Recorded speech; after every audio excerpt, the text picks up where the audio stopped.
Good morning friends, welcome back to our channel বলাই তনু blogs. আশা করি তোমরা সবাই খুব ভালো আছো আর আমিও ভালো আছি। তো চলে এসেছি সকাল সকাল একটা নতুন ব্লগ নিয়ে। তো আজকে সকালটা শুরু করলাম এখন থেকে। সকালবেলা উঠে দেখি আকাশটা খুব মেঘলা মেঘলা, এদিকে কিছু কিছু কাজ করতে করতে দেখি যে সোনামা নড়ছে, মানে ঘুম থেকে উঠে যাবে তার মধ্যেই দেখো চোখ চেয়ে দেখছে। উঠে আসবে, উঠে আসো, আচ্ছা চলে আসো।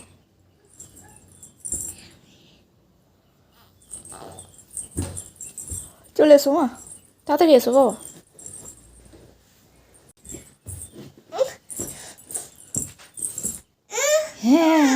তারপর ওকে একটু শান্ত করে চলে যাচ্ছিলাম রান্নার জন্য। ওকে নিয়েই যেতে হবে, কারণ তোমার দাদাভাই যেহেতু নেই তার জন্য ওকে নিয়েই চলে এসেছি রান্নার এখানে। কারণ রান্না না বসালে এবার একটু দেরি হয়ে যাবে, ভাতটা বসিয়ে দেবো। আর এই দেখো সোনামা কিন্তু এখানে বসে থাকে সব সময়, আমি যখন রান্না করি আর কেউ যখন ধরার থাকে না। এর মধ্যে তোমার দাদাভাইও কিন্তু চলে এসছে, ও গেছিলো জল দিতে। ও থাকলে তেমন অসুবিধা হয় না, ওর কাছে থাকে মানি। আর আমি এদিকে টান্নাগুলো তাড়াতাড়ি করে নিই। বলো ভ্যান চড়বো, বলো।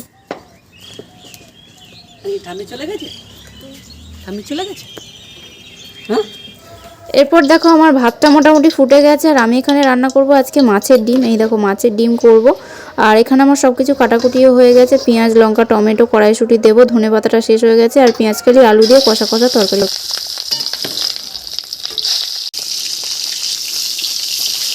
এরপর তোমার দাদাভাই চলে আসার পর একটুখানি রেস্ট নিয়ে নিল, আর তারপর ওকে নিয়ে চলে এসছে ছাদে। ও আবার ঘরেতে জল বিস্কুট খাবে না, ছাদে এসেই খেতে হবে, তাই জন্য ছাদে চলে এসছে। আম হবে? হাত দিও না, হাত দেবে না বাবা, হাত দিলে তাহলে আর হবে না।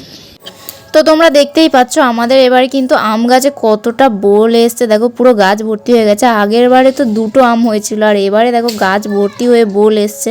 আগের বারে ভেবেছিলাম হয়তো আমই হবে না, ছাতা গাছে ওই 1-2টোই হবে। তো এইবারে দেখো কত ভর্তি হয়ে আম গাছে বোল এসছে, আর কি ভালো লাগছে দেখতে। হাত দেবে না কিন্তু, হাত দিলে হবে না। চলে আসো এদিকে, হাত দেবে না। আমরা ছাদ থেকে আম পারবো। হ্যাঁ ওইটা আম, আম হবে, ফুল হয়েছে, ফুল হয়েছে আম ছোট ছোট ধরেছে। আম হবে কখন, হাঁ করে রয়েছে, তা কি করে আমগুলো হবে? গাছের সামনে দাঁড়িয়ে রয়েছে, কখন আম হবে আর কখন খাবো।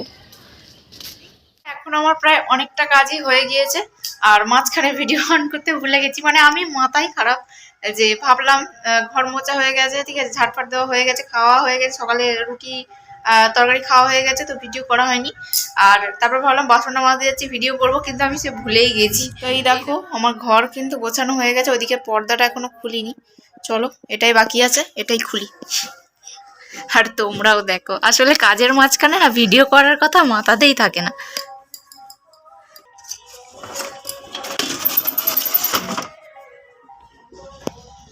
এদিকটায় বেশি জানলাটা খুলি না, কারণ এখানটায় পুতুলগুলো রয়েছে, তো তার জন্য। এই দেখো ঘরটা সবে মাত্র মুছেছি, এখনো ভিজে ভিজে। রান্নাঘরেও সবকিছু পরিষ্কার করা হয়ে গেছে। আর এই দেখো এখানে ওই যে সকালে করছিলাম ভাত, আর এই যে এখানে আছে ডিমের তরকারি, পেঁয়াজ কালি আলু দিয়ে ডিমের তরকারি। আমাদের ছোট্ট ছোট্ট পরিবারের ছোট্ট ছোট্ট মেনু। আর এই যে এইগুলোই তুলতে বাকি আছে, সেগুলো ফ্রিজে রেখে দিতে হবে।